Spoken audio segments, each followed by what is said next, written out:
Hello, and welcome to the Soundcraft video manual series.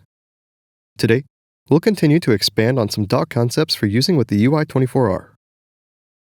Now that we're more familiar with patching audio back into the mixer, let's try to do it in a multitracking session. With Multitrack Playback, you can take audio recorded from the Ui24 and send it back to the same channels on the mixer so that you can practice mixing without your band present. I'll be using Logic Pro today, but these concepts will translate to most DAWs available on the market. Let's get started. In this example, I've recorded a drummer with multiple microphones.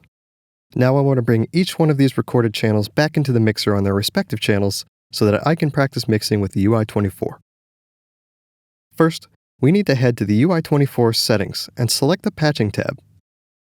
I'm going to be using the soundcheck feature to easily toggle between the sends coming from my DAW and the mixer's physical inputs with a single button. On the left side of the patching grid, select the Soundcheck button. This should automatically select the USB-A on the top side of the grid, showing us the default soundcheck patching of the USB stick channels. Select the USB DAW 1 through 16 on the top of the grid. I only need 6 channels for this example, but let's set it up like I want to utilize all of the mixer's channels. Simply select the Patch 1-to-1 button in the bottom left side of the patching grid. This will automatically patch our USB DAW channels into every available mixer channel up to the line inputs. Go ahead and activate Soundcheck by pressing the Activate Soundcheck button in the top right corner of the patching grid. A green SC will also show in the snapshot name window to indicate that Soundcheck is on. Now let's go back to our DAW. In the DAW, we'll again be selecting the output channels, but this time for the individual tracks instead of our main output. In Logic Pro, you can do this in the mixer view. Select the Output button and select the mono channels you want to use. Because of how Logic Pro handles the main stereo out, you'll notice that 1 and 2 will show as part of the main stereo output pair. If you decide to still use 1 and 2, you'll need to enable mirroring under the stereo output section of the I/O assignments found in Logic's audio settings. Since we used 31 and 32 for our main outputs in our last video, I'll go ahead and utilize 1 and 2 for individual channels in this example.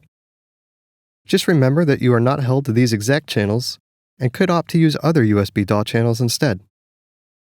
Go ahead and continue to patch the remaining channels up to the 6 that we're using.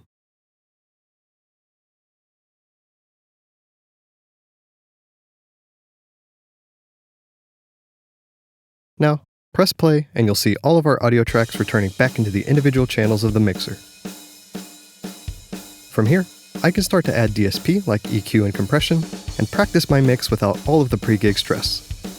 Don't forget that to get our mixer's physical mic line inputs back into our main mix, we need to disable Soundcheck. You can do this from the patching section again, or from the Multitrack tab of the Player section. That's all for Multitrack Playback. Thanks for watching. For more news, product information, and troubleshooting tips, visit us at soundcraft.com or our Anytime Help Center at help.harmonpro.com.